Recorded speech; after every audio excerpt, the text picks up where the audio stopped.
नमस्कार। सरकार बार बार कहती है कि भारत में गरीबी कम हो रही है, लेकिन क्या आपको भी कभी लगा है कि जिंदगी सच में बेहतर हो रही है?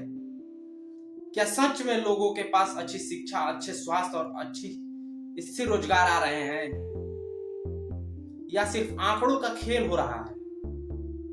आज हम विस्तार से समझेंगे कि कैसे गरीबी को मापा जाता है, क्या रिपोर्ट्स में दिखाया गया सच सच में सच है, और असली जिंदगी में लोग क्या महसूस करते हैं। तो वीडियो को अंत तक जरूर देखिए। सबसे पहले हम समझते हैं कि गरीबी को मापा कैसे जाता है। भारत में गरीबी मापने के लिए पॉवर्टी लाइन यानी गरीबी रेखा बनाई गई है। सरकार कहती है कि अगर कोई व्यक्ति इस रेखा से ऊपर कमाता है तो वह अब गरीब नहीं माना जाएगा। लेकिन यह रेखा कैसे तय की जाती है? अक्सर इसे केवल रोजमर्रा की जरूरतों जैसे खाने पीने, कपड़े और रहने की लागत पर आधारित किया जाता है। मतलब अगर आप खाने पीने की बेसिक चीजें खरीद सकते हैं तो आप स्टैटिस्टिक्स में गरीब नहीं दिखाए जाते हैं। पर सवाल यह है, क्या सिर्फ यह माप असली जिंदगी दर्शा सकता है? कई लोग जो हर महीने संघर्ष कर रहे हैं वो आंकड़ों से बाहर आ जाते हैं, लेकिन उनका जीवन उतना बेहतर नहीं होता। उदाहरण के लिए मान लीजिए एक गांव में राम और श्याम रहते हैं। राम को रोजाना 100 रुपए मिलते हैं, श्याम को 150 रुपए मिलते हैं। सरकारी रेखा कहती है कि 120 रुपए के ऊपर कोई गरीब नहीं है, तो श्याम गरीब नहीं दिखाया जाएगा। लेकिन उसकी जिंदगी उतनी आसान नहीं है। खाना पर्याप्त नहीं, बच्चों की पढ़ाई मुश्किल, स्वास्थ्य की सुविधाएं न के बराबर है। जब बात करते हैं कि रिपोर्ट्स में कैसे दिखाया जाता है कि करोड़ों लोग गरीबी से बाहर आए, सच तो यह है कि डेटा अक्सर और नंबर को हाईलाइट करता है।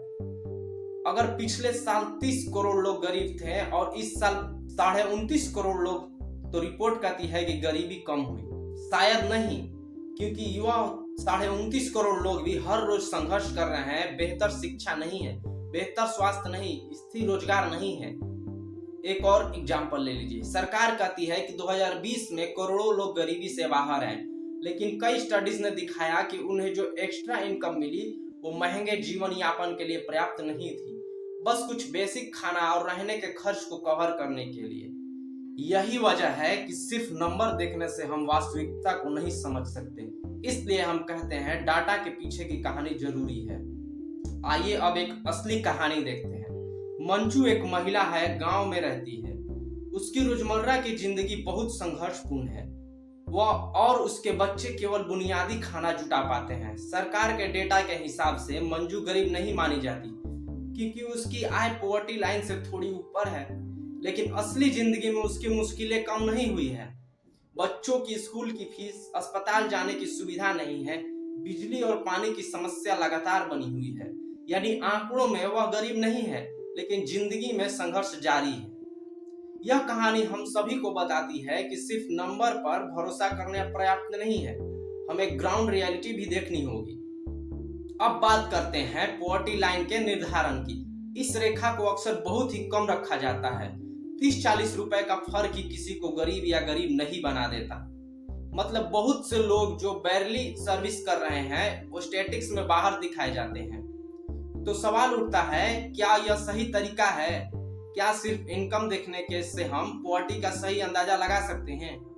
हमारे देश में गरीब केवल पैसों की कमी नहीं है, यह शिक्षा, स्वास्थ्य, रोजगार और बेसिक फैसिलिटीज की कमी भी है। इसलिए पॉवर्टी की सभी सिर्फ इनकम से मापना सही नहीं है। गरीबी की असली परीक्षा एजुकेशन और हेल्थ सर्विसेज में होती है। कई गरीब बच्चों को स्कूल जाने का सही मौका नहीं मिलता। गांव और छोटे शहरों में हेल्थ फैसिलिटीज कम है। ऐसे में भले ही इनकम पॉवर्टी लाइन से ऊपर हो, लेकिन उनकी जिंदगी में इंप्रूवमेंट नहीं है।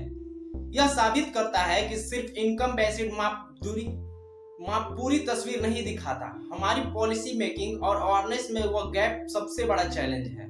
तो अगली बार जब आप कोई रिपोर्ट देखें या सुने कि गरीबी कम हो रही है, तो सिर्फ नंबर मत देखें, उसके पीछे की असली कहानी, ग्राउंड रियलिटी समझना जरूरी है। नंबर दिखा सकते हैं इंप्रूवमेंट, लेकिन जीवन की क्वालिटी का आंकड़ा नहीं देते। हम सबको यह समझना होगा कि समाज में सुधार केवल स्टैटिस्टिक्स से नहीं आता। असली सुधार तब आता है जब एजुकेशन, हेल्थ केयर और सस्टेनेबल जॉब सभी के लिए उपलब्ध हो। अगर आपको लगता है कि सच जानना जरूरी है तो इस वीडियो को शेयर करें, अपने दोस्तों और परिवार के साथ चर्चा करें, क्योंकि अवेयरनेस ही बदलाव की पहली सीढ़ी है। और हाँ, ऐसे ही और इन्फॉर्मेशन वीडियोस के लिए सब्सक्राइब करना ना भूलें। जय हिंद, जय भारत।